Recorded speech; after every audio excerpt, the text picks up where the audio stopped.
কিনা ভালো লাগে না? গোলাম, ও আল্লাহর গোলাম, লক্ষ্য করে শোনো, নবীজি বলেছেন সুবহানাল্লাহ যদি একবার কেউ পড়ে, আলহামদুলিল্লাহ, আল্লাহু আকবার, লা ইলাহা ইল্লাল্লাহ, এই শব্দগুলা যদি কেউ একবার পড়ে, মিজানের পাল্লার মধ্যে জায়গা হয় না। সুবহানাল্লাহ, এই পরিমাণ নেকি দেওয়া হয়। মিজানের পাল্লাটা কত বড় হবে? নবীজি বলেছেন মিজানের পাল্লা যদি আল্লাহ এই জমিনের মধ্যে কোন ব্যবস্থা করেন, আল্লাহর কসম আসমানের নিচে জমিনের উপরে মিজানের পাল্লার জায়গা হবে না।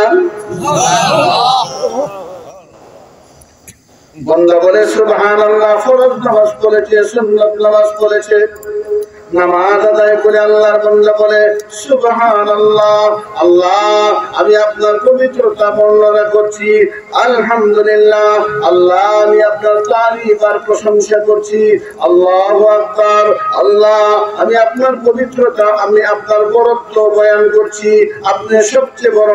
তারপরে বলে লা ইলাহা ইল্লাল্লাহ, আপনার একত্ববাদের সাক্ষী আমি দিয়েছি। সুবহানাল্লাহ পরে মাত্র 10 বার, আলহামদুলিল্লাহ পরে মাত্র 10 বার, আল্লাহু আকবার পরে মাত্র 10 বার, লা ইলাহা ইল্লাল্লাহ পরে মাত্র 10 বার আল্লাহর তারিফ করলো, আল্লাহর প্রশংসা করলো, আল্লাহর বরত্ব বর্ণনা করলো, বরত্ব বর্ণনা করলো। আল্লাহর তারিফ প্রশংসা করিয়া মালিককে যখন ডাক দেয়, মালিকে বলে কি চাস? বুঝতে পেরেছি তোর কোন মকসদ আছে, বুঝতে পেরেছি তোর কোন উদ্দেশ্য আছে। এত সময় পর্যন্ত সুবহানাল্লাহ বলে আমার তারিফ করলে, এত সময় পর্যন্ত আলহামদুলিল্লাহ বলে আমার প্রশংসা করলে, এত সময় পর্যন্ত আল্লাহু আকবার বলে আমার বরত্ব বর্ণনা করলে, এত সময় পর্যন্ত লা ইলাহা ইল্লাল্লাহ বলে আমার একত্ববাদের সাক্ষী দিলে, আমার তাওহীদের সাক্ষী দিলে। এবার বল কি চাস?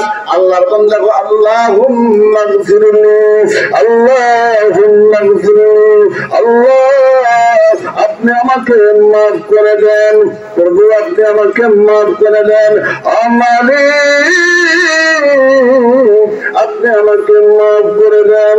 আল্লাহর নবী বলেন সুবহানাল্লাহ, আলহামদুলিল্লাহ, লা ইলাহা ইল্লাল্লাহ, আল্লাহু আকবার 10 বার পরে পরে 40 বার পরে যখন আল্লাহর বান্দা বলে আল্লাহুম্মা গফিরলি, আল্লাহ আমাকে মাফ করে দাও, মাফ চাইতে দেরি হয়, আল্লাহ বান্দার গুনাহ মাফ করতে দেরি হয় না।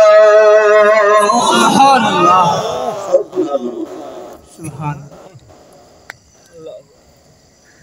ওয়াজের উদ্দেশ্য হলো মালিকের সাথে গোলামের সম্পর্ক করা, গোলামের সাথে মালিকের সম্পর্ক, আর মালিকের সাথে গোলামের সম্পর্ক ভালো হয় না খারাপ হয়? জুড়ে বলেন আমাদের মালিককে, মালিক ইয়াউমিদ্দিন।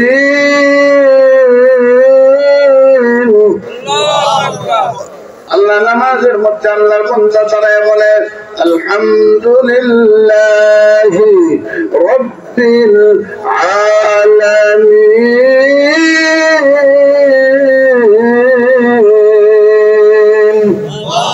আর রহমানির রহিম মালিকি ইয়াউমিদ্দিন। আমার মালিকের নামটা কি জোরে বলি, আরো জোরে বলি, আরো জোরে বলি। গোলাম, হে পীরের দেওয়ার মুসলমান, হে যুবক, হে মুরব্বী, ও আমার মা বোনেরা, আপনি যদি আল্লাহকে একবার ডাক দেন, আল্লাহ কমপক্ষে 2 বার জবাব দেয়। সুবহানাল্লাহ। আপনি যদি আল্লাহর কাছে হেঁটে হেঁটে যান, আল্লাহর রহমত আপনার দিকে দৌড়িয়ে আসে। আল্লাহ বড় মায়া করে মানুষকে ডাকতেন, ইয়া আইয়ুহাল ইনসান মা গাররাকা বিরাব্বিকাল কারীম। হে দুনিয়ার মানুষ মানুষেরা কোন জিনিসে তোমাকে রব্বে কারীম থেকে গাফেল করে রাখলো? তোমার ব্যবসা, তোমার বাণিজ্য, তোমার টাকা পয়সা, তোমার বিবি বাচ্চা, তোমার ক্ষমতার দাপট, তোমার ক্ষমতার বাহাদুরি, তোমার পুষ্টির বাহাদুরি, তোমার টাকা পয়সার বাহাদুরি, তোমার মালিককে ভুলায় গেল। কিন্তু আল্লাহ তোমাকে বড় মহব্বত করে ডাক দেয়, হে দুনিয়ার মানুষেরা, কোন জিনিসে তোমাকে রব্বে কারীম থেকে গাফেল করে রাখলো? আমরা কি ওয়াদা দিতে পারি? আমার মালিক আমাকে ডাক দিয়ে বলে, কোন জিনিসে তোমাদেরকে রব্বে কারীম থেকে গাফেল করে রাখলো? আমরা কি ওয়াদা দিতে পারি যতদিন দুনিয়াতে বাঁচবো কোন জিনিস আমাকে রব্বে কারীম থেকে গাফেল করে রাখতে পারবে না? কথা ঠিক কিনা? রব্বে কারীমকে ভুলে গেলে আমার লস, আল্লাহকে স্মরণ করলে আমার লস। আল্লাহ নবী বলেছেন, আল কবরু রাউযাতুম মিন রিয়াজিল জান্নাহ আও হুফরাতুম মিন হুফারিন নার। আল্লাহ নবী বলেছেন, কবর কোন মানুষের জন্য একটা জান্নাতের টুকরা হবে, আর কোন মানুষের জন্য কবর হবে জাহান্নামের গাড়া। কবর ভয়ানক জায়গা, সাপবিচ্ছুর ঘর, পোকামাকড়ের ঘর, আলো নাই, বাতাস নাই, বন্ধু নাই, বান্ধব নাই, মা নাই, বাবা নাই, আত্মীয় স্বজন কেউ নাই, এমন একটা জায়গা। এই কবরে আমাদেরকে যেতে হবে কিনা জোরে বলেন? কোরআনে কারীমের মধ্যে আল্লাহ রাব্বুল আলামিন বলেন, যালিকাল কিতাবু লা রাইবা ফীহি হুদাল লিল মুত্তাকিন। আল্লাহ বলেন, এমন একটা কিতাব তোমাদেরকে দিয়েছি যে কিতাবের মধ্যে কোনো শুভা সন্দেহ নাই, নির্ভুল নির্ভেজাল একটা কিতাব দিয়েছি। সুবহানাল্লাহ। এমন একটা কিতাব দিয়েছি মুত্তাকিনদের জন্য পথ প্রদর্শক। কোরআন যারা মানে, হাদিস যারা মানে, তারা সঠিক রাস্তা পায়। কোরআন যারা মানে না, হাদিস যারা মানে না, তারা সঠিক রাস্তা পায় না। কথা ঠিক কিনা? কোরআন শরীফ এমন একটা কিতাব, রাসূল বলেছেন, কোরআন যার অন্তরে নাই তার অন্তরটা উজাড়, খালিঘর। খালিঘরে কি থাকে বলে? থাকে।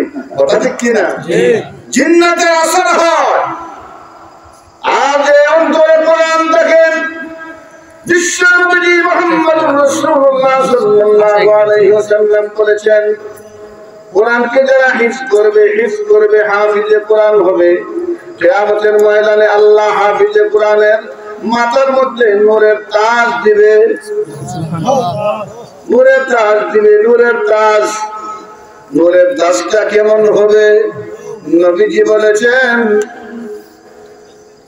পৃথিবীর সূর্য 9,30,00,000 মাইল দূরে। বিজ্ঞানিকরা বলেছেন 9,30,00,000 মাইল দূরে পৃথিবীর সূর্য। আল্লাহ নবী বলেছেন, এই সূর্য যদি একটা ঘরের ভিতরে ঢুকে দেওয়া হয়, ঘরটা কেমন আলোকিত হবে? সাহাবায়ে কেরাম বললেন, ইয়া রাসূলুল্লাহ, ইয়া হাবিবাল্লাহ, কল্পনাও করা যায় না কেমন আলোকিত হবে। নবীজি বলেছেন, হাফিজে কোরআনের মা বাপকে নূরের তাজ দেওয়ার পরে হাসরের ময়দান তার চাইতেও বেশি আলোকিত হয়ে যাবে। সুবহানাল্লাহ। হাফিজে কোরআন